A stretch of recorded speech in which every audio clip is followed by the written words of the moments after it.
Salve, salve rapaziada, professor Basílio, canal Historiano. Eu tô aqui para dar uma aula para vocês sobre Era Vargas, um período fundamental da história do Brasil que vai de 1930 até 1945, um período de incríveis transformações na economia e na sociedade brasileira.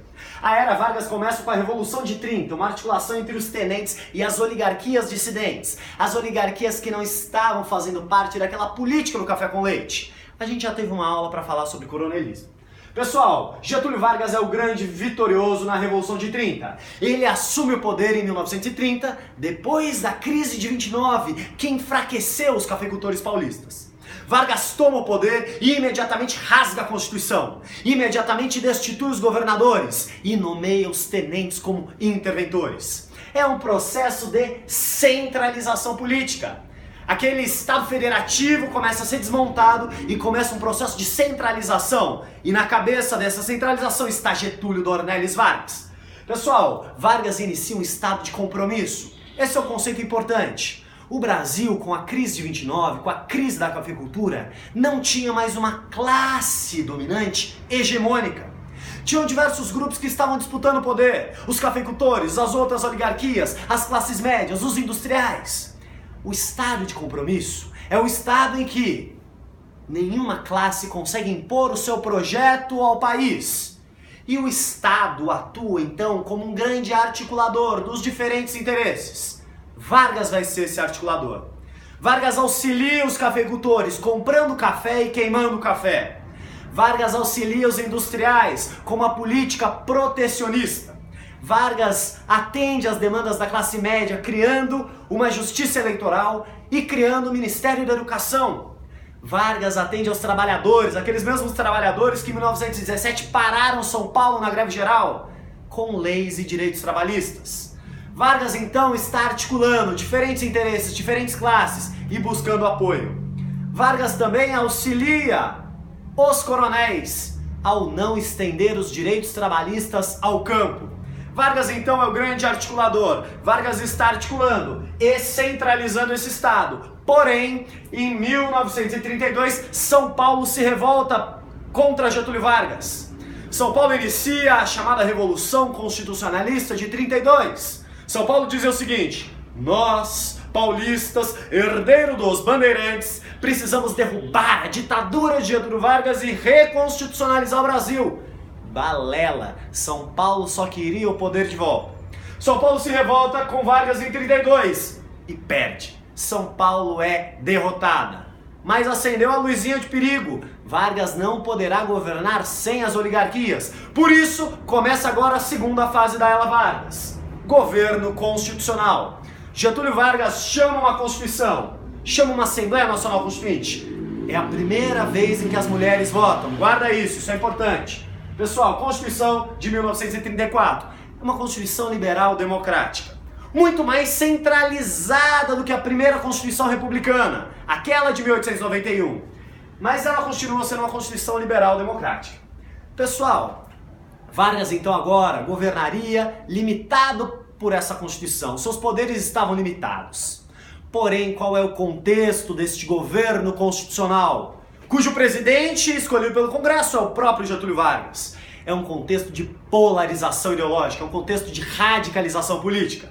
Nós temos aqui no Brasil um reflexo do que está acontecendo lá na Europa. Nós temos a ação integralista brasileira, os fascistas brasileiros. Anauê, família, propriedade. Pessoal, os fascistas brasileiros, intolerantes, racistas, centralizadores, conservadores. Como reação a este fascismo, o que é que nós temos? Aliança Nacional Libertadora. Uma grande frente antifascista articulada principalmente pelos comunistas. O pau tá comendo na rua, é porrada, é treta, é tiro. E todo mundo fala, e aí Getúlio Vargas, o que é que você vai fazer? Getúlio Vargas fala, nada, tem a Constituição agora, vocês não quiseram liberdades democráticas, então se virem com o problema. O pau tava comendo e Getúlio Vargas assistindo aquilo. E as classes médias cada vez mais assustadas. Até que Getúlio Vargas coloca a Aliança Nacional Libertadora, os comunistas, na ilegalidade. Como reação a isso, o que é que os comunistas fazem? Intentona comunista de 1935. Os comunistas tentam dar um golpe. Pode anotar aí que essa é a única vez em que isso vai acontecer na história do Brasil. Todo o resto é só mentirinha. Pessoal, intentona comunista de 35. Os comunistas tentaram dar o golpe. Getúlio Vargas adora essa ideia. Agora Getúlio Vargas pode colocar em todos os jornais: os comunistas tentaram dar um golpe. O Brasil corre perigo. Pessoal, Getúlio Vargas persegue todos os comunistas. É neste contexto que Luiz Carlos Prestes é preso. É nesse contexto em que Olga Benário é presa e mandada para a Alemanha nazista. 2 anos depois, nas vésperas das eleições que tirariam Getúlio Vargas do poder, o que é que Vargas faz? Vargas apresenta para o Brasil o Plano Coren, um plano comunista de mentirinha. Era uma história que falaria que os comunistas maldosos iriam tomar o poder, destruir a família, matar os padres, deflorar as virgens. Pessoal, era uma mentirinha que Vargas coloca na imprensa para quê? Para justificar um golpe de Estado. Vargas aproveita o temor causado pelo Plano Coren para dar um golpe de Estado. Em quem? Nele mesmo. Para quê? Para ter mais poderes. Instaurar o quê? O Estado Novo. Terceira fase da era Vargas. Estado Novo. Ditadura inspirada no fascismo. 1937. Uma nova Constituição é outorgada, é imposta. Ela é chamada de polaca, porque ela é inspirada na Constituição polonesa, que tinha características fascistas. Ela é uma ditadura. Pessoal, o que acontece? Os integralistas, esses aqui, fascistas brasileiros, apoiam o golpe do Estado Novo. Apoiam em troca de quê? Vargas ofereceu alguns cargos, porém, depois do golpe, Vargas não entregou os cargos. O que é que os integralistas fizeram? Tentam dar um golpe em Vargas, são derrotados. Vargas derrota, vou até apagar aqui, Vargas derrota as duas forças e agora pode gozar do poder centralizado em suas mãos. Pessoal, quais as características do Estado Novo? Um forte intervencionismo estatal. Indústrias de base. O Brasil queria se industrializar, Vargas queria industrializar o Brasil. Porém, a burguesia brasileira não tinha capital para investir em certas indústrias. Vargas traz essa responsabilidade para o Estado brasileiro. O Estado brasileiro vai intervir na economia e vai construir essas indústrias de base. Pessoal, durante o Estado Novo é que surgem alguns mitos nacionais. É no Estado Novo que vai se fortalecer a ideia do carnaval, a ideia da democracia racial, a ideia do futebol. Pessoal, todos esses mitos nacionais se solidificam na época do Estado Novo. Vargas traz toda essa estética popular para dentro do Estado. Outro mito que Vargas vai criar é a ideia do brasileiro é um povo trabalhador. Não é. Sempre quem trabalhou no Brasil foi escravo. Para você exaltar o trabalho, você precisa de intensa propaganda. O mecanismo do Estado Novo, DIP, Departamento de Imprensa e Propaganda, exaltação da figura de Getúlio Vargas. Além disso, se a propaganda não resolver, se manda para o DOPS, Departamento de Ordem Política e Social, uma polícia política para perseguir os opositores. Além disso, é neste momento que Vargas vai criar a CLT, Consolidação das Leis do Trabalho. Qual a grande característica da CLT? Ela é inspirada na Carta del Lavoro, de Mussolini, porque ela é corporativista, ela busca controlar o movimento sindical, ela não dá autonomia para os trabalhadores. Se por um lado ela concede direitos que são reivindicação dos trabalhadores, por outro lado ela controla o movimento sindical, ela vincula o movimento sindical ao Estado. Pessoal, além disso, basicamente é isso que acontece durante o Estado Novo. Processo de industrialização, indústrias de base, fortalecimento do poder, fortalecimento do Estado, crescimento do Estado, perseguição aos opositores.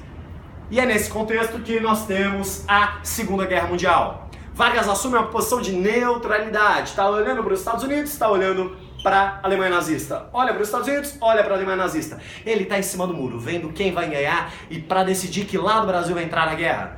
Vargas fica em cima do muro e começa a ser assediado pelos Estados Unidos, política da boa vizinhança. Roosevelt começa a falar aqui no ouvidinho de Vargas, fala: vem cá, Vargas, vem cá, Vargas. Vargas começa a perceber a partir de 42, 43 que a guerra está se encaminhando para o lado dos aliados. Então Vargas decide entrar na guerra ao lado dos Estados Unidos. Perfeito? Manda algumas tropas, FEB, Força Expedicionária Brasileira, que luta na Itália contra o nazismo.